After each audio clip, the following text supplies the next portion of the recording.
Long ago, before this day's confusion did begin, throughout the stars did we go wandering. Distance was no barrier, and time it had no hope. Free to come and free to go. Free to come and free to go. Open up the book of stars. Open up the book.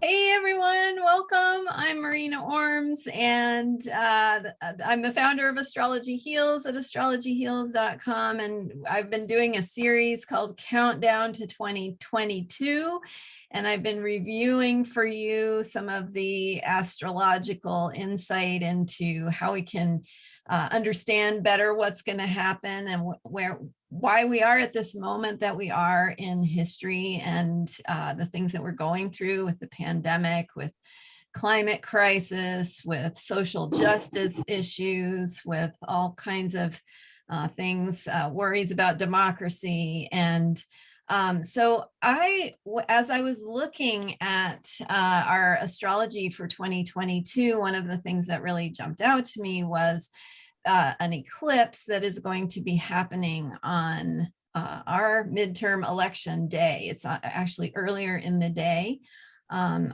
November 8th, which is our midterm elections. And I looked at the energy of the eclipse. It's quite interesting. And so I thought I wanted to go a little deeper into what's going on with that particular eclipse and with our country in general, and some of the things that we're going through. And so I invited my good friend, Sheri Hasan, who we go way back. We studied together with Stephen Forrest, and Sheri is just a fantastic astrologer. I love every time I chat with her. I get so excited because she's got such wonderful way of putting things and really is a deep thinker. So we're very compatible that way, and we really enjoy chatting together. Sheri has a podcast, and she has a weekly podcast. It's Karmic Evolutions, Astrologically Speaking, and it comes out on Thursdays at 11 a.m. Pacific time, 2 o'clock Eastern. And Sheri combines her accumulated knowledge of literature, mythology, the archetypes, psychology, and astrology to bring into greater consciousness your personal hero's journey through this lifetime. So welcome, Sheri. I'm so delighted to have you and to have this chat with you. Thanks, Marina. I'm excited to be here, and I'm so glad that you decided to tackle this subject because I am someone who, I'm actually a former journalist. I worked for about 15 years early in my career in trade publishing, which is basically business publishing. And so I kind of cut my teeth on being aware of what's going on, in the news. And so a lot of the things that I talk about on my podcast are related to, as above, so below, looking at the heavenly energies, the movement of the planets, and then correlating it to what's going on in the collective, right? So I believe also, and I think you do too, that, as above, so below is, what's happening in the macrocosm, in the collective, is where we can take our cues, kind of, because then we can filter it down to our personal lives. And if those aspects or ingresses or, things that are happening in astrology or in basically astronomy too, right? We can see or tell the bigger symbolism of it to see if it's actually manifesting in our private lives. And for some of us, it will, because those same aspects and movements will be touching our natal charts. And for some of us, it won't be quite as profound, right? But at least we get a heads up. So I think it's real important to know what's going on in the collective and use astrology to help explain why. And then, can relate it to our own lives. Yeah, absolutely. And that helps us to understand what we're experiencing also, and how we can respond to that, and how it relates to our own personal hero's journey, evolutionary journey, how we're learning and growing and becoming more of ourselves. And I think we're in these times where sometimes it feels kind of hopeless. Right? Like, oh yeah. Like, oh, right. Yeah. You know what keeps running through my mind, and I'm not a religious person, but I was raised with religion, but is Sodom and Gomorrah, right? Like, and I think about some of the quotes from the ancients, especially the Greeks, where it's like, everything is terrible, kids don't ever listen to their parents anymore, and it just throws you back to our generation, where it's like, your parents telling you, we didn't get a car when we were 17 and we got a permit to drive, you guys are so lucky. We used to, what's the thing they post on Facebook, right?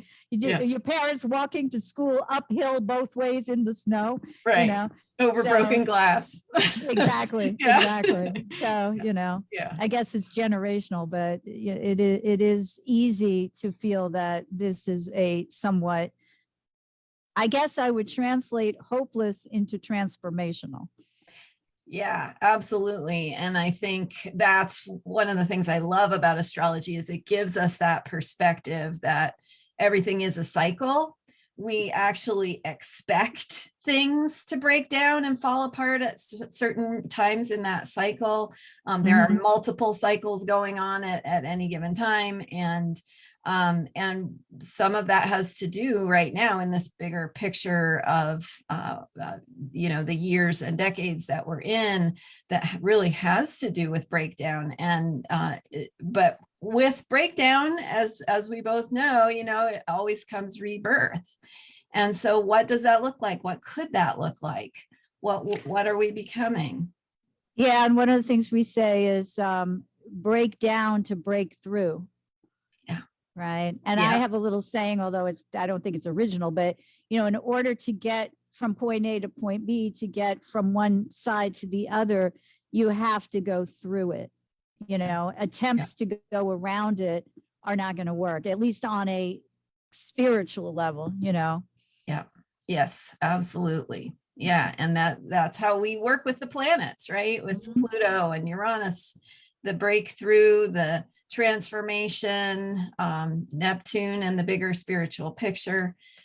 So shall we take a look then at the eclipse chart? And I'd love, as the Gophers you said in the old cartoon, let's. Right on. Yes. Yeah. So what's happening in 2022? And I know, Sheri, you had some things to say about the shift in the lunar nodes and where the eclipses are going to fall in general. But also we're looking at, so for next year, this particular eclipse is a full moon. So it's a lunar eclipse. The moon happens to be within a degree of the planet Uranus during the eclipse. The sun is in Scorpio, the moon is in Taurus along with Uranus. It's in a T-square to the planet Saturn, which has been in an ongoing square to Uranus. And I talked about that in one of my videos, Saturn in Aquarius. So I'd love to hear your thoughts about this and the US and politics and. Sure. Yeah. Well, the first thing I think that's important is, and I think you've mentioned this on some of your previous videos, is that the Saturn-Uranus square is continuing throughout 2022. And, again, if you're aware of what's going out what's been going on out in the world, not only in the US, but also internationally, especially in Europe, there's been a lot of protests. It started even in May of 2020 with the George Floyd protests here on Black Lives Matter and things of that nature. And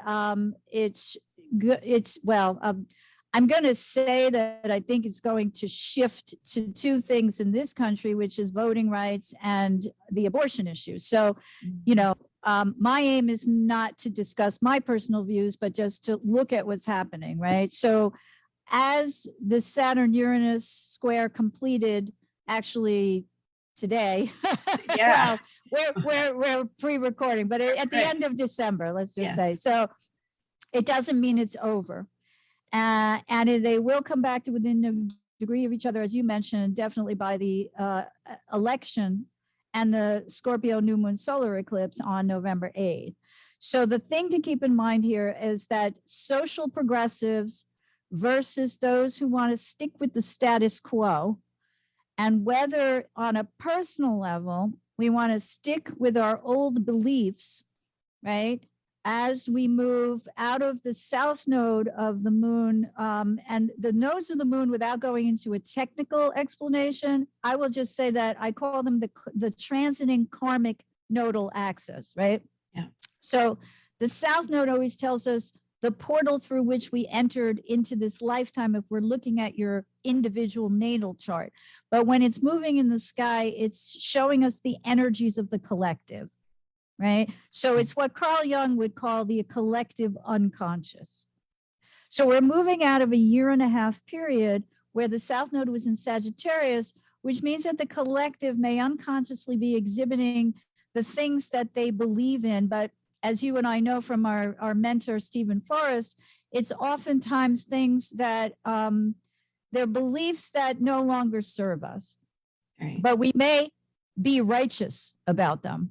Okay, because Sagittarius, which is ruled by Jupiter, you know, encompasses the archetypes of higher law. It encompasses the religion. And when I think of the connection between religion and higher law, I think of the fact that it's the monotheistic religions that gave us the 10 Commandments, and the 10 Commandments really form the basis for all of Western legal systems. Right? If it's immoral, you know, thou shalt not kill or commit adultery and stuff like that, then we have laws that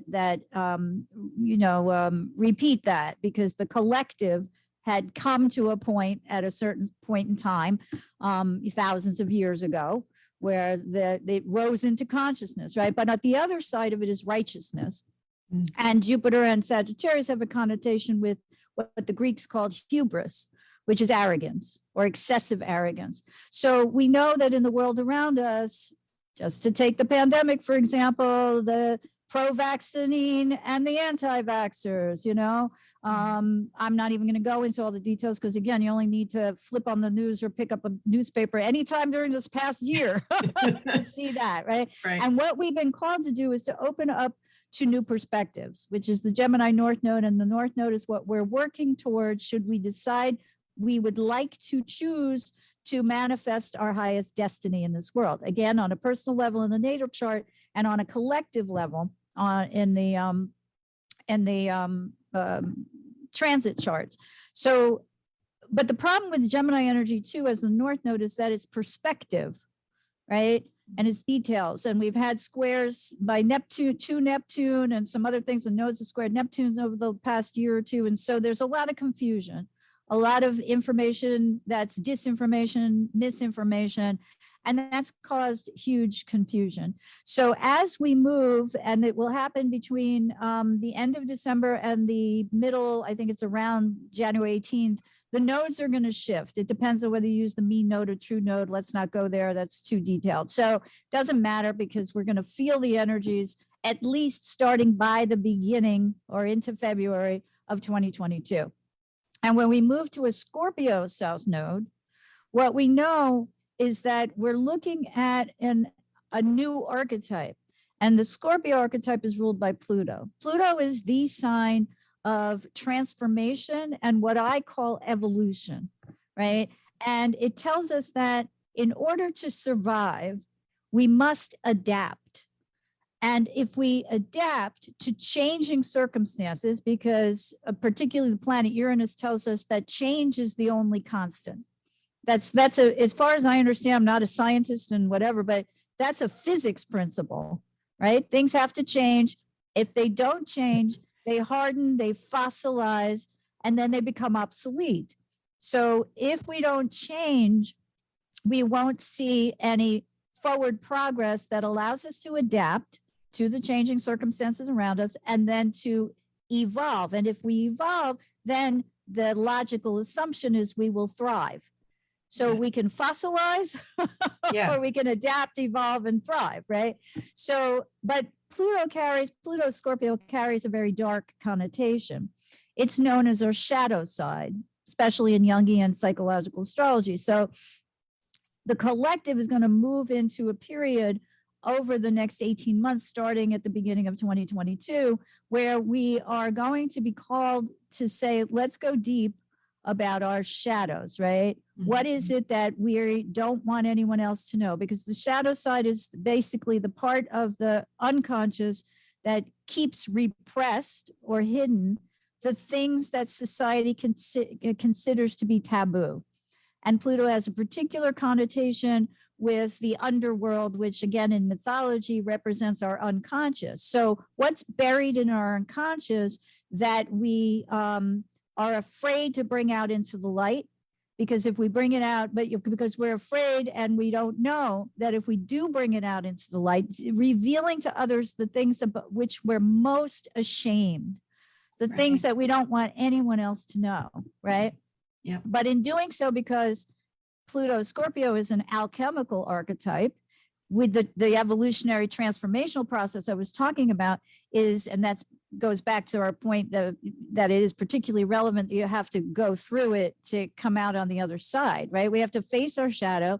And in doing so, we can manifest the material side of life, which is the Taurus North Node. So having, there are issues that are going to be prevalent, particularly in the financial realm, in the sexual realm, and in the beliefs that we hold about who we can trust. Mm-hmm. And when Pluto is involved or Scorpio is involved, the issue is trust. We're talking deep bonded loyalty. And these are fixed signs. We're moving from mutable to fixed. So the fixity there is like, I have to figure out, what do I trust in my life? Who do I trust in my life?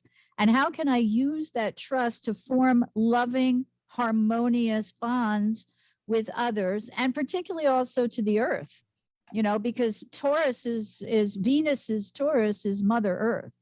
So we all know, again, I don't think I have to mention climate change and things of that nature, or hit you over the head with it. But how can we transform? Because we're moving out of the period where we've been asked to transform our beliefs by letting in new information and new data and shedding new light that gives us a new perspective. Now we're asked to go deep in 2022 in particular to say, okay, where can I root out my unconscious behaviors or the script that runs below the egoic, cognizant mind of what's the empirical, logical mind, right? And the way out is to move towards that harmony and serenity. The big key word for Taurus energy really is serenity. Mm-hmm. So, that's a big, big message. I noticed too that I just wanted to mention the winter solstice, which was on December 21st, of course, had a square of these transiting nodes still in Sagittarius and Gemini to Jupiter, just before Jupiter moved into Pisces from Aquarius. So I think that the collective right now, and many of us as part of the collective, we're all at varying degrees of consciousness, depending on our lives and, what we do and how we think and all that. There's confusion about in what we can place our faith. And so I want to mention that because the year starts that way. I know you've already talked about Jupiter conjoining Neptune in Pisces, so that'll be in the spring. And so I think it's a continuation of that energy because that can be a extremely useful spiritual energy. Okay. We did have Jupiter going through Pisces for part of 2021 as well. So we've had Neptune in Pisces since 2011. So but the combination of Jupiter and Neptune, especially a conjunction, which is when the two planets meet or appear to meet in the sky, is still referred to as a frictional aspect, even though it can play either way. It could play nice or it can present issues. So where are our dreams and our hopes and our wishes as we get through the first quarter of 2022, grounded enough to become concretely, physically manifest in the empirical world? Because if they're not grounded, it's all just fantasy. But the other side of that, like I said, is we can take the higher road and we can practice or incorporate or continue our meditations, our mindfulness practices. And I have a very strong belief, because I work a lot with creatives. I'm also a professional editor, so who helps people write their manuscripts for publishing. But the thing is that we can get easily confused by the mundane stuff. And if our ideas, like I said, aren't grounded, we can go off on the wrong track in terms of our spiritual nature. So we can be, during this period, especially when Jupiter conjoins Neptune, conned by the gurus, you know, who aren't real and all that stuff. So it's real important, I think, to continue your meditative, mindful, and creative practices, journaling, you know, if it's writing, if it's art, if it's music, it doesn't matter. You don't have to be good at it, but it's a way to expel energies that are unwanted that lead to this fantastical thinking, because fantastical thinking is always a means to try to escape all of these hardships that we are under and have been for the past year and a half, right? Yeah, and harnessing the power of the imagination to have a dream and a vision for what the future could be. And I think, you know, we're so much in this like dystopian mindset in a lot of ways, and a lot of our media, you know, sort of portray what the future is going to look like after the apocalypse. But what about what the future could look like if we solve some of these problems, if we take advantage of this opportunity to shift and change and transform? And well, the interesting thing is that I liken Jupiterian energy, which is the ruler of Sagittarius and the ancient ruler of Pisces, to a helium balloon. Mm-hmm. And what I want to say is that by the Aries equinox, which is the spring equinox in March, on March 20th, now we see the shift of the transiting nodes now in Scorpio and Taurus. So the theme is shifted. They're going to be square to Saturn. And Saturn, I call the lead, block of lead. So when Saturn and Jupiter play nice together, you know, if you have a helium balloon and you let it go, right, it's going to go up. Your kids next to you, they let the balloon go, they're crying, right? But you can't get that balloon back, you know, or if you can, good luck to you. But, you know, so it's like taking that helium balloon as we start to come to this Jupiter-Neptune conjunction just a month before, and tying it to the lead block. Now you have it, it's free to wave around, it's free to engage in that creative process that you mentioned, and that get to that higher spiritual level of consciousness, but it's grounded. Okay. Right. So as that shift starts to happen, it's pretty much off and on until this eclipse on election day. Yeah. And so I'm just looking here. Let me see. Grounded and with appropriate boundaries. Right. Because so that discernment of being able to filter out the information that is misinformation, or that is trying to lead you off course. Well, the thing is, when the Saturn is squared by the transiting nodes, it can feel hard, right? But Saturn's mission is to make us mature, and in that maturity to allow us to grow in wisdom. Yeah. Okay. Now, the soul, I'm going to assume that a lot of people listening do believe in reincarnation, and that the soul has been around numerous times. But even if you don't, it's still that the soul holds the wisdom of the ages, right? Yeah. And Saturn's mission is to give us the ability to become our own inner authorities, so that we can feel secure. In other words, if we ask everybody their opinions, or, there's nothing wrong with that because it's all about the learning process. But in the end, we are the ultimate authority for ourselves.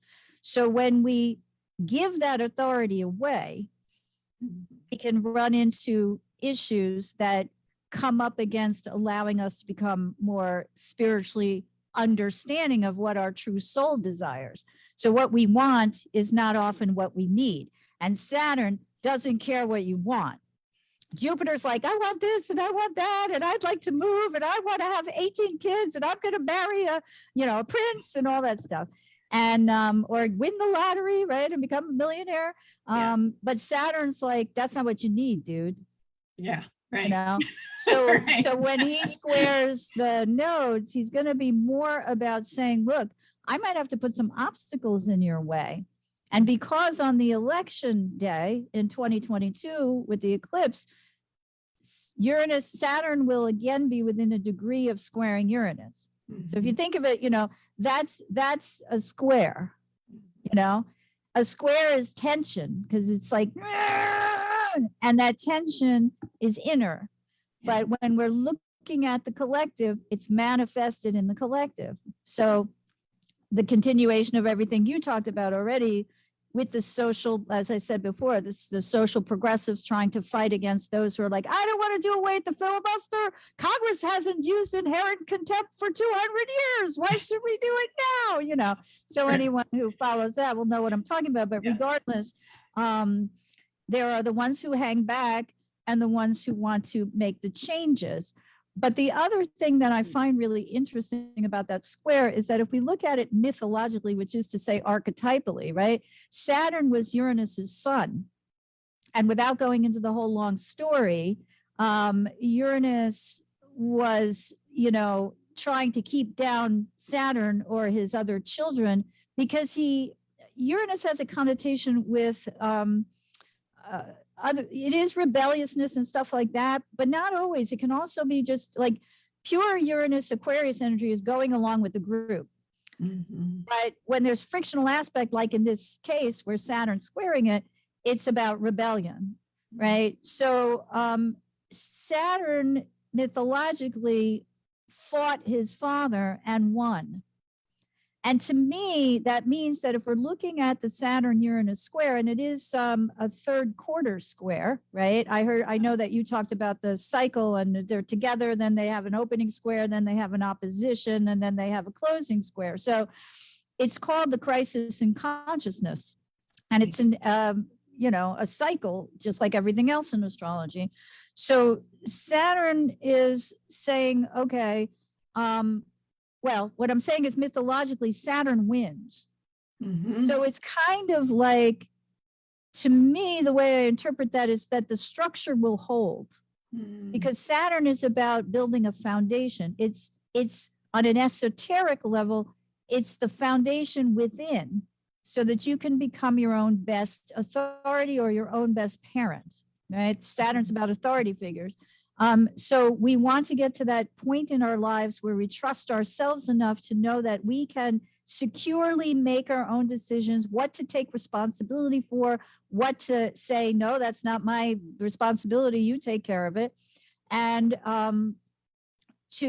because of the mythology, that's the part that will hold, right? So when we're looking at the election, there's other things going on there, right? I want to mention one thing, which is, as we get into this discussion, which is that, again, astrology is the study of cycles.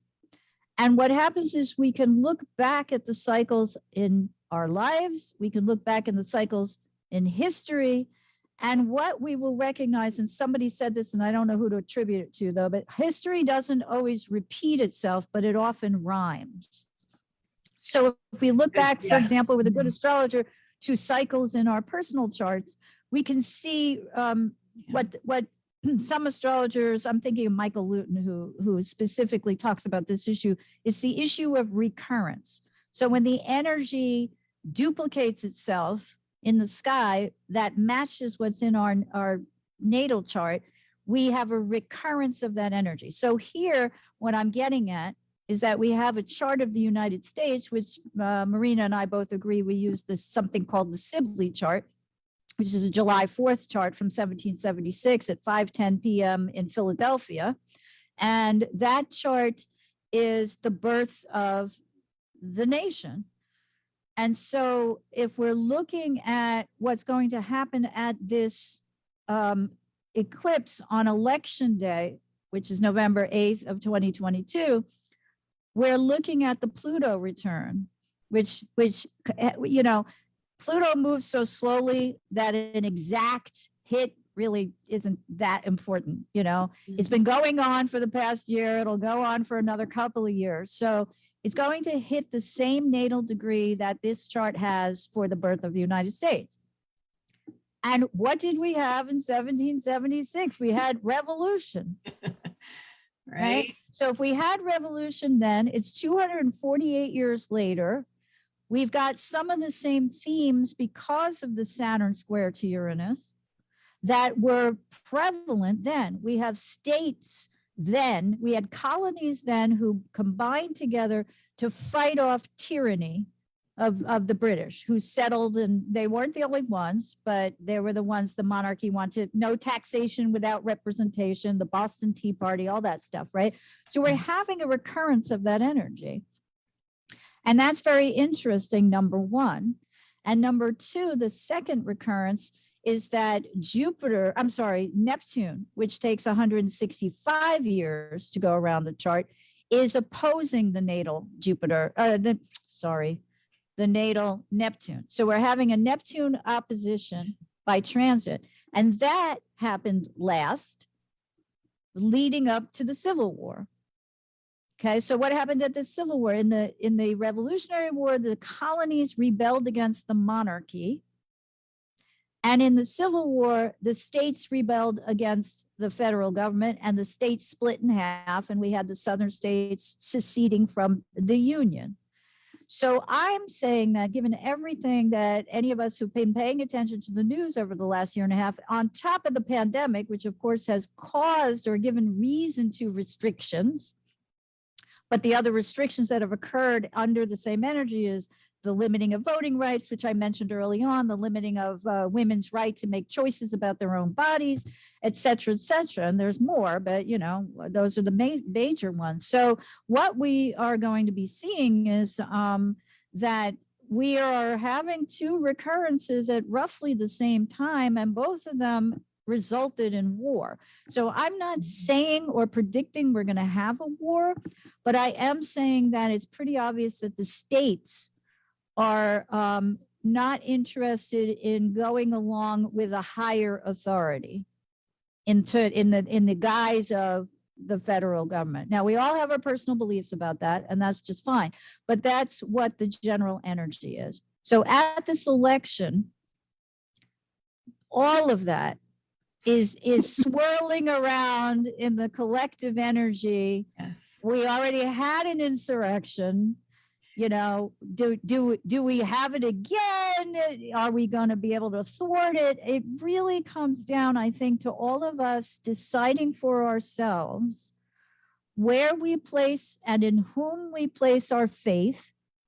Okay.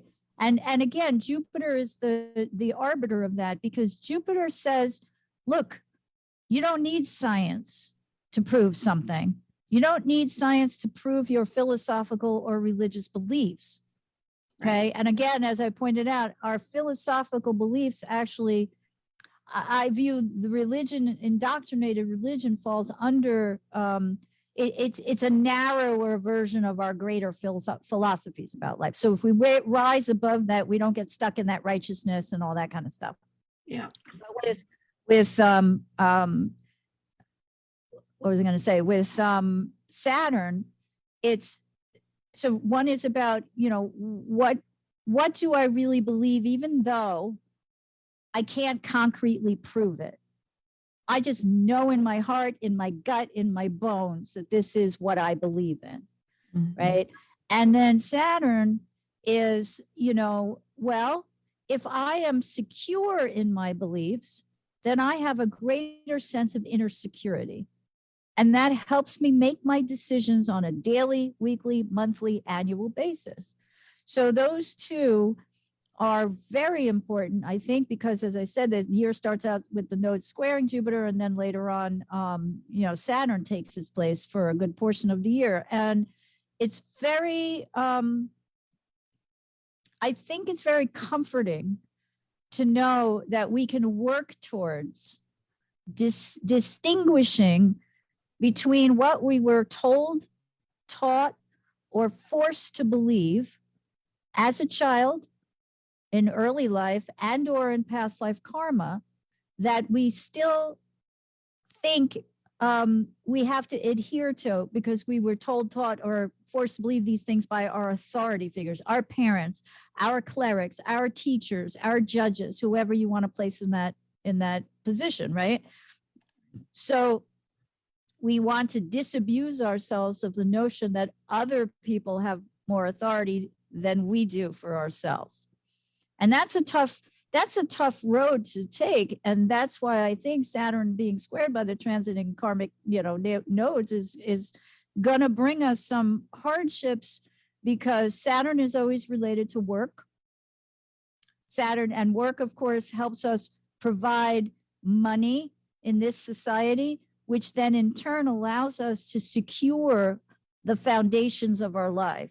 I always say, if you want to build a house, you need to have a strong foundation, then you can put up the walls, then you can have a roof. And Saturn's very concerned with security. So now the animals are not going to be predators because you have a secure place. You're going to lock the door, right? All that stuff. So you have a place where you can live. And then out of that develops that sense of Jupiterian faith. I'm okay. I'm going to be okay.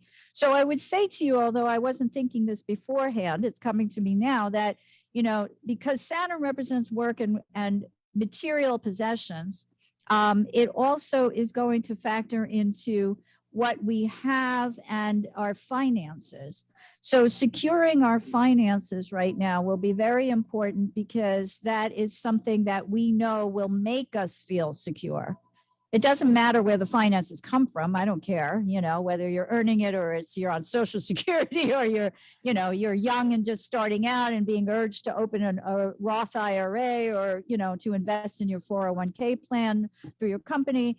Or because we also, with the Saturn Uranus square, have seen a huge amount of people leave their jobs, right? This job doesn't give you security because it's not even minimum wage. Right. I know I'm going on and on, so cut me off. Well, there's the security that there's the security that comes from money. But I think a lot of people these days are also saying, at what cost, right? What am I sacrificing of myself in order to put this money into my bank account and to have a roof over my head? And is it worth my mental health? Is it worth using the years and days of my life in a way that isn't in alignment with what my soul needs? Exactly. Yeah. I just want to say one thing, which is that the Saturn Uranus square, Saturn's in Aquarius, Uranus is in Taurus. So Uranus in Taurus is asking us to change with the times, in terms of the times or the social mores or all those things, in the collective, about what is of value. And again, not on the superficial level. Right. Oh, I like my car, I moved to a bigger house, whatever. It's about saying, just like you said, that with the rebelliousness of the square, there's a little bit of this take this job and shove it kind of, energy, because my values have changed. Yeah. I no longer think that I should be exhausted. I come from New York City, and in the early days, I grew up on Staten Island, which meant in the early days, you had to take a ferry boat from the northern shore of Staten Island to the southern tip of Manhattan, which took 25 minutes.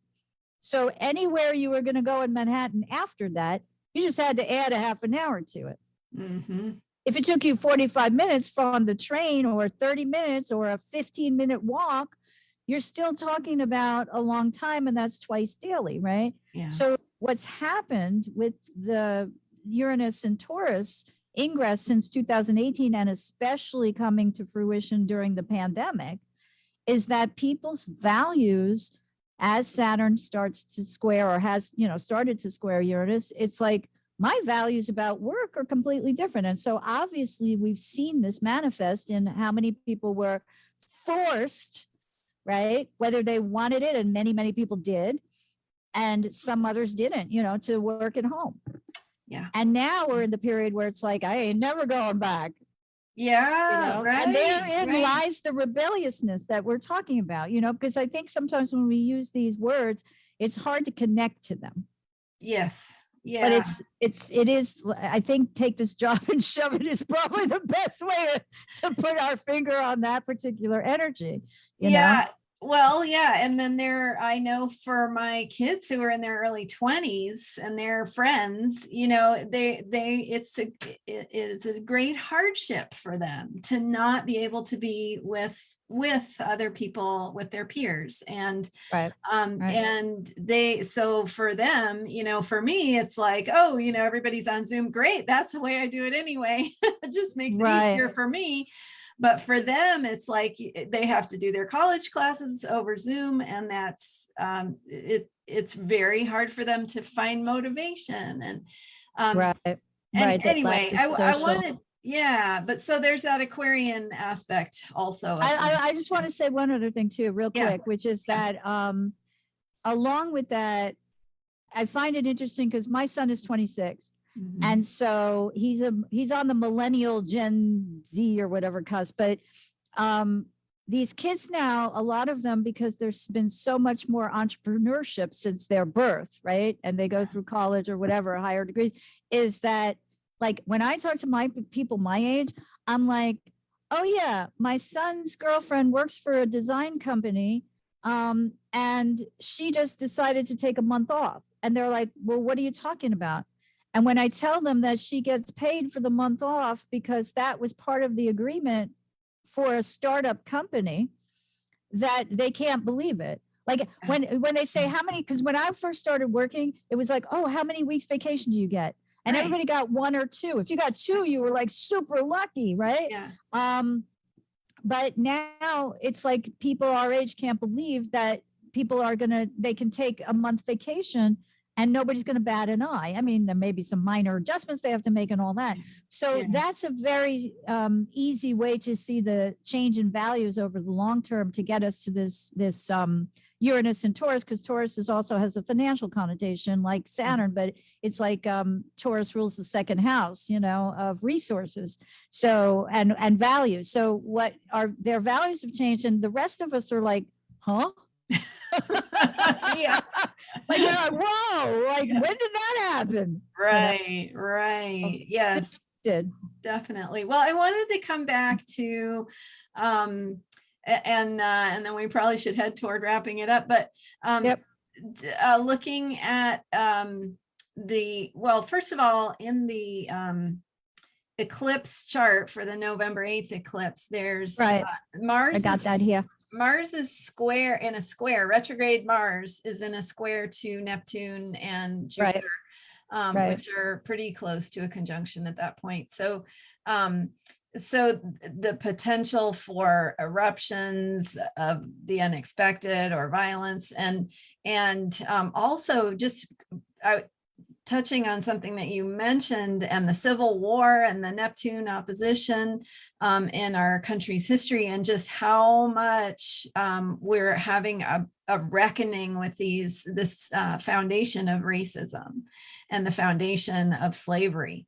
And how much the transformation, and when you were talking about the cycles coming back and that history rhymes, I think of it as I've always thought of it visually as a spiral. So it's like you go around and you come back, but you're in a new, 3-dimensional, like on a spiral notebook. You're coming back to the same point, but it's different also. But it's different, which is the history repeats, but it rhyme, doesn't repeat. Exactly. Well, let me say a couple of things, and I'll try to say this quickly.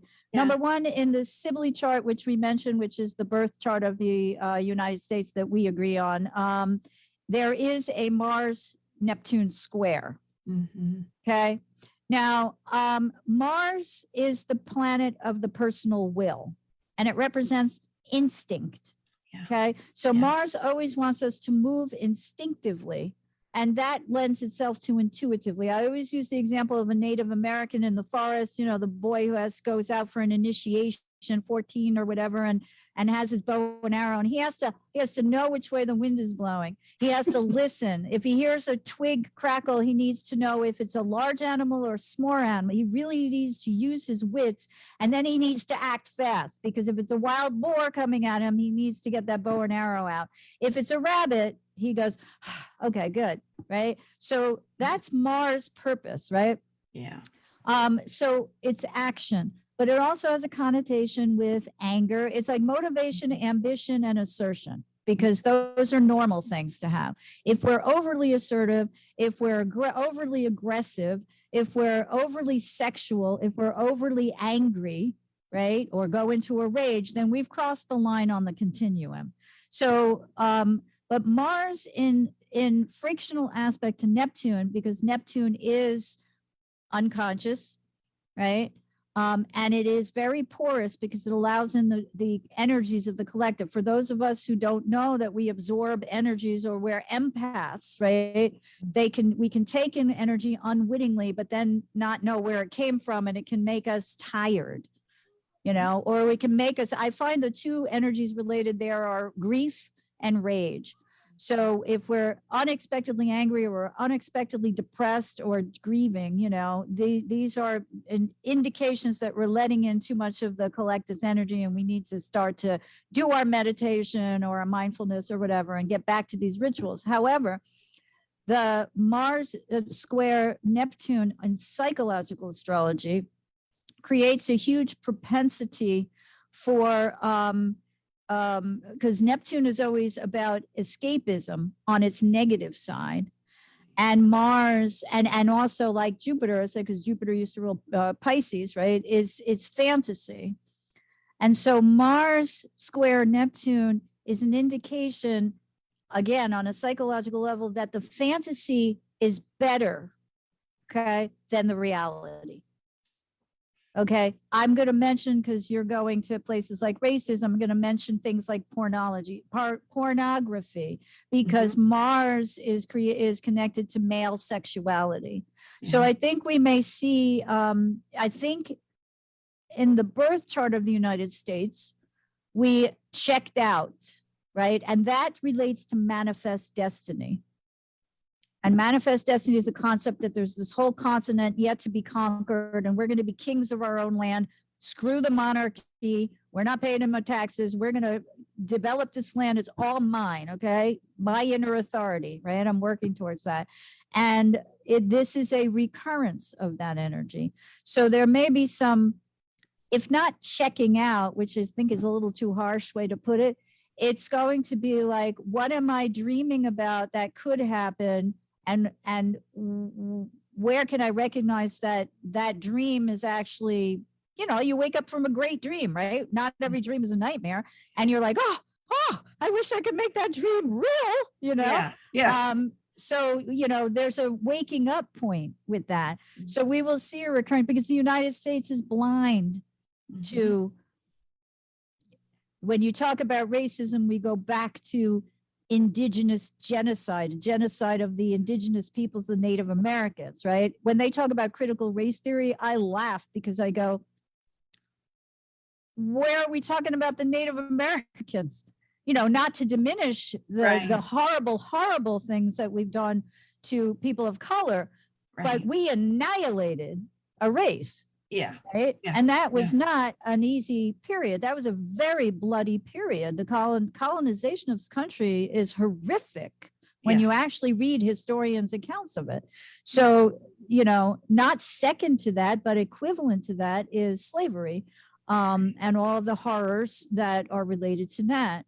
But I think with the United States, there's a disconnect, and that's the Mars Neptune. So I think we're going to have a disconnect at this election. But what worries me too is, you know, the fact that, hang on, because I'm just looking for my chart to make sure I have the right one. Because now, of course, I put them in in disarray and and have to, oh, did I turn this one over here? Nope, that's the winter solstice. I got a million charts and you know how it is. Balloon is getting away from you. Exactly, exactly. See, I wanted to mention just briefly too, at the Libra equinox, which is going to be September 22nd, we're leading into the election period. We're about 6 or 8 weeks away or whatever it is, a little about 6 weeks away. And Uranus is rising. Okay, so Uranus is, if we set it for DC, and it's on the North Node. So it says change is coming, right? But it's not going to be easy because when, as you and I know, especially from Stephen Forrest's teaching, when something's on the North Node, it's bearing down on the South Node. Right. So the South Node, you know, is going to be under, you know, affliction or attack or whatever. So by the time we get to November 8th, anyway, the Uranus, I'm sorry, in the Libra equinox or the fall equinox chart rising it's coming into consciousness. Yes. Something has to change. And again, Saturn is within a degree of square to Uranus and therefore square the nodes. So all the things that I said about that are in play. And the leading up to the election day, there's one other thing that's real important to mention. And I'm going to just check my notes here to give you some accurate information, which is that Mars is going to enter Gemini on August 20th. And he stays in that sign until March 25th. All right. The average Mars transit through a sign is typically 5 to 6 weeks, but every 2 years, Mars stations retrograde for about 2.5 months. So his retrograde occurs between October 30th and January 11th of 2023. So we can see right away that on November 8th, Mars will be retrograde. Now, Mars retrograde asks us to go inward and find our inner warrior. Yes, warrior, not worrier. Right, warrior, WARRIOR, right? We all, the inner warrior you have to meditate on so you can alleviate that. But the thing is that the Saturn Uranus square will be part of the T square at this eclipse with the sun and the moon opposing themselves and factoring into the nodal configuration. So we've got Mars will be retrograde squaring Neptune, okay, which is another signature that as that aspect comes into fruition and leads us into the election, that we have to hold on to what are the true beliefs about how we can express ourselves without having to go into that fantasy, without having to say, you know, unrealistic stuff. Oh, you know, Trump's going to win and then he's going to whatever, or, you know, Biden's going to run again and he's going to win and, you know, or Kamala Harris is going to be president or whatever. You know, it's fine to speculate. We're all going to do that because, you know, anybody who's on Facebook, you know, you can't avoid it. But the other thing that's important is also, and I want to give you the dates too, because it's the same period, is Mercury will square Neptune. And that's a briefer square, and it will be leading into the election, but it's not going to be square at the election. I don't think. Let me just double check. I think he'll have moved out. Mercury's conjunct the sun. The South Node and the sun. Okay, Yeah. so he is prevalent, and he's also going to be square. He's part of the T square. Right. So we have the moon, the North Node, the Taurus moon, and Uranus and Taurus conjunct in the 7th house of partnership in DC at the exact eclipse time, which is 6:02 a.m. that morning. And Venus, the sun, Mercury, and the South Node are conjoined in the 1st house in Scorpio. Okay. And they're square to Saturn in the 4th house of home. We want to establish a foundation here in Aquarius, right? So the fact that Mercury is now going to be more square to Saturn, right? But prior to that, he's square to Neptune. And I think leading up to this election, we're going to see the same thing that we saw 2 years ago and 4 years before that. which is a huge amount. Here it is. Mars in Gemini squares Neptune and Pisces within 2 degrees of orb between early October and late November. Okay. And from September 28th through October 6th, it's at Mercury in Virgo squares Neptune. Okay. So Mars and Mercury are going to overlap, but Mercury squares Neptune first. Right. And that's a month before the election. So there's going to be a huge amount of misinformation and disinformation, which makes it all the more important for us to say to ourselves, with that Saturn squaring the nodes for, a good portion of the year leading up to the election, who's got, what is the truth, right? Yeah. Because if we can't tell from the news and the information that's coming at us, then we have to rely on our own sense of faith, which is the Jupiter thing, and to say, okay, I am going to believe that the universe is benign. It has no vested interest in making any of us suffer. And rather, it gives us opportunities every moment of every single day to grow in consciousness. So how can I grow in consciousness about what makes me feel most secure without falling into the shadow side of Saturn, which is, I can't get enough to make me feel secure. I have to have more money. I have to have more possessions. I have to have more friends. I have to have whatever, more certificates and degrees and accolades and a higher reputation. People who have certificates are not necessarily the best at what they do. And right. That's where the Saturn-Uranus square comes in, because it's like, does he know what he's talking about? Yeah. And one of the things that I recommend, because we are going through these times of misinformation, and sometimes any of us are potentially vulnerable to getting misguided or misled or confused. And so how do we protect ourselves against that?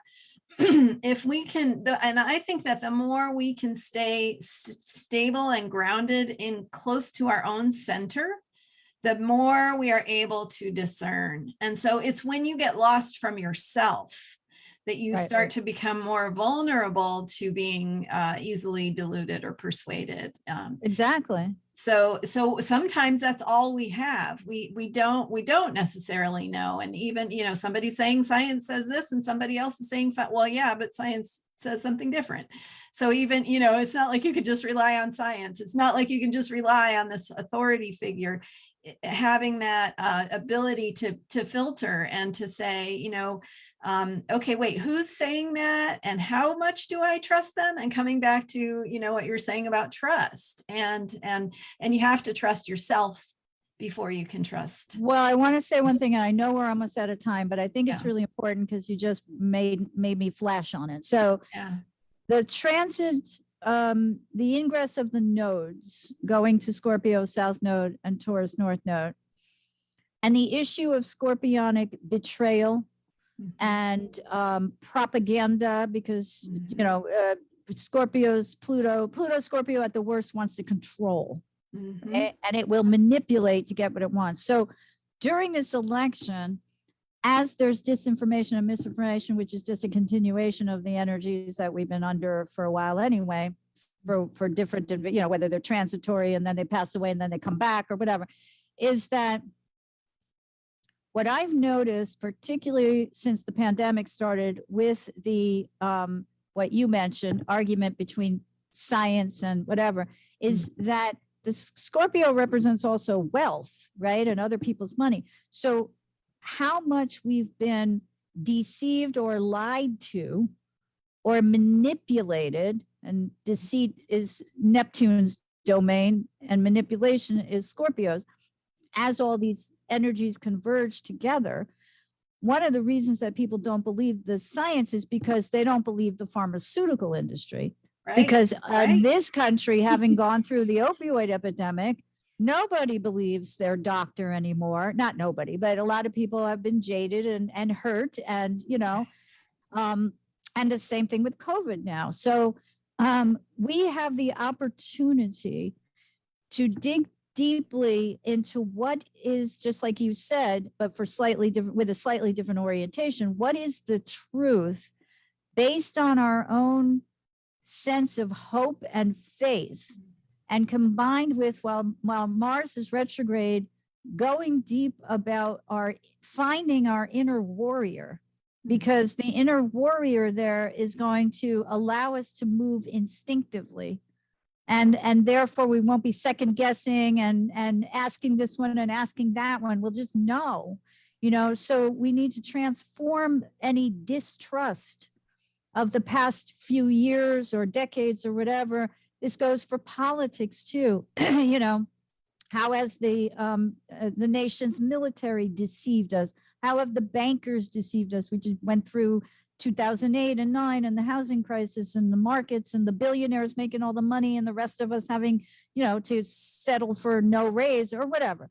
So I'm just saying that this trust, figuring out where we've been manipulated and how to transform that in our own minds and our own hearts and our own souls, to say, okay, you know what? Maybe that was true, but let me take a look at the bigger picture. Am I still pro-democracy? Am I still for equal voting rights? Am I still for women to have the right to choose what to do with their body and any other issue? Do I fear immigrants or do I embrace them? All the issues that are in. Do I want the Supreme Court to be made up of all conservatives, or do I think it should be expanded and balanced? Everybody has their own opinion. But what I'm saying is, cut through with this Scorpio South Node for the next 18 months, starting now, to where you've learned through manipulation that you can now say, okay, I know what I trust and I know what I don't.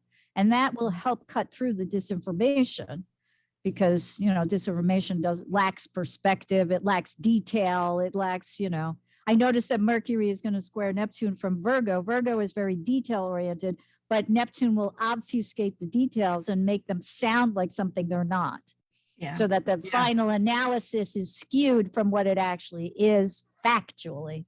Yes. So all of that stuff is, I recognize that it's a lot, but I would just say to people, ground. Meditate, create in whatever way that comes to you naturally. And, just take that sense of becoming your own inner authority. And if you were bamboozled or you were deceived, okay, well, fool me once, shame on you. Fool me twice, shame on me, right? I have to take responsibility. And I think that's pretty much what'll get us through this year. Yeah. Although I don't know how much change will happen at the election. I don't know. Keep us on track with the evolutionary process, because that's the thing about the cycles, is that they are moving forward with or without us. So we can get on board and work with this energy to create the highest possibilities, or we can fight it kicking and screaming, which doesn't generally end well for us. So. Well, Liz Green, the Jungian psychologist, she says, change or be changed. That's Pluto Scorpio. And she says you can go kicking or screaming, or you could go easy. But you're gonna go. You're gonna go. Yeah. So you get to choose which way you want to go, Yeah, beautiful. Oh, this has been such a powerful hour. Thank you so much, Sheri, Thank you, Marina. This has been thank you so much. I cut you off before you got to finish thanking me, but I thank you as much and as an equal measure. So I really appreciate your having me on and allowing me this time. Yeah. And it's always a pleasure to talk to you. Always a pleasure. Wonderful. And so the rest of the videos, if you missed them, are Countdown to 2022. They're available on my Facebook page, on my YouTube channel. I have a Facebook event called Countdown to 2022, where you can find all the videos to fill you in on some of the things we were talking about here. But it was just so rich to have these insights and your sharing. So thank you, Sheri, and thank you everyone for being here. Keep up the good work. You're making a difference. Long ago, before this day's confusion did begin. Throughout the stars did we go wandering. Distance was no barrier, and time it had no hope. Free to come and free to go. Free to come and free to go. Open up the book.